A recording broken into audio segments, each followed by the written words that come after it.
ગઈકાલે રાજકોટ ક્રાઇમ બ્રાન્ચમાં વરિષ્ઠ પત્રકાર જગદીશ મહેતા સામે ખંડણી અને કોપીરાઇટ્સની કલમો હેઠળ ગુનો નોંધાયો છે, જેમાં જે મધ્ય ગુજરાત હેડલાઇન નામનું જે છાપું હતું તેને ક્યાંક મળીને સૌરાષ્ટ્ર હેડલાઇન જે છાપું જે પ્રસિદ્ધ થાય છે રાજકોટથી, એના જેવો લોગો આવતા મામલે જે સૌરાષ્ટ્ર હેડલાઇનના માલિક છે તેમના દ્વારા ફરિયાદ કરવામાં આવી છે, જેના જ કારણે મામલો ગરમાયો છે. અને આ વચ્ચે હવે ખેડૂતો પણ જગદીશ મહેતાના સમર્થનમાં ઉતર્યા છે.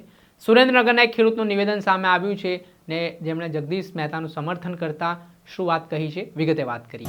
વૈષ્ણવજન તો તેને કહીએ જે પીડ પરાઈ જાનાને રે.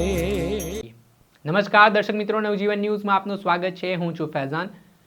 ગઈકાલે પત્રકાર જગદીશ મહેતા સામે રાજકોટ ક્રાઇમ બ્રાન્ચમાં જે ફરિયાદ નોંધાઈ છે ખંડણી અને કોપીરાઇટ અંતર્ગત, તે મામલે હવે મામલો ગરમાયો છે.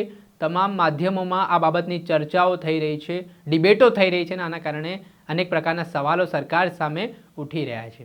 જી હા, સમગ્ર ઘટના છે તે આંતરિક વિખવાદ માનવામાં આવી રહ્યું છે, જેમાં સૌરાષ્ટ્ર હેડલાઇન નામનું જે છાપું છે તેના જ ભળતું લોગો છે તે મધ્ય ગુજરાત હેડલાઇન નામના છાપાને મળે છે.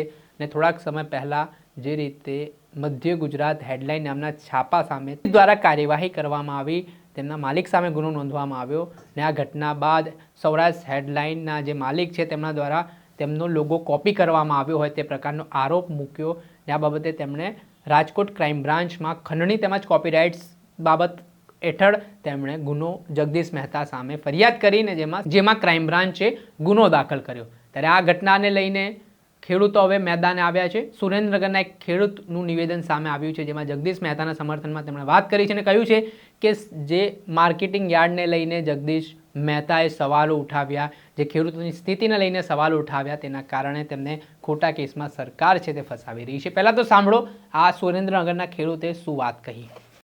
અત્યારે રાજકોટ જગદીશ મહેતા પત્રકાર જે છે, પત્રકારમાંથી અત્યારે કેસ કરવામાં આવ્યો છે. પત્રકારમાંથી કેસ શું કામ કર્યો?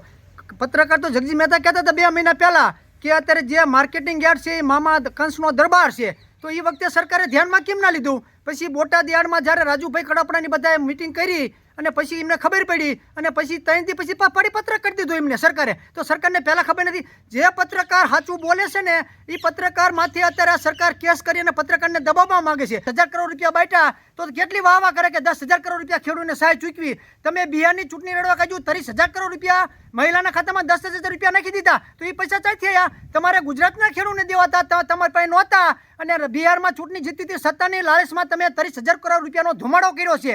એટલે આ ખેડૂત બધા સમજી ગયા છે અને તમામ ખેડૂતને કહું છું, આ જગદીશ મહેતા માટે જે કેસ થયો છે તદ્દન ખોટો છે. એ ખેડૂતનો અવાજ દબાવવા માંગે છે અને ખેડૂત બધા જગદીશ મહેતા હારે જ છે. એટલે કોઈ પણ એવી ભલમૈસા હોય કે જગદીશ મહેતા એકલા છે, તદ્દન વાત ખોટી છે. તમામ ખેડૂત એમને જાણે ખેડૂત મોટું કદાચ આંદોલન કરવું પડે ને તો પણ ખેડૂત કરવા તૈયાર છે. જે પત્રકાર સાચું બોલે છે એને તમામ ખેડૂત એને હારે છે બધા. વૈષ્ણવજન તો તેને કહીએ જે પીડ પરા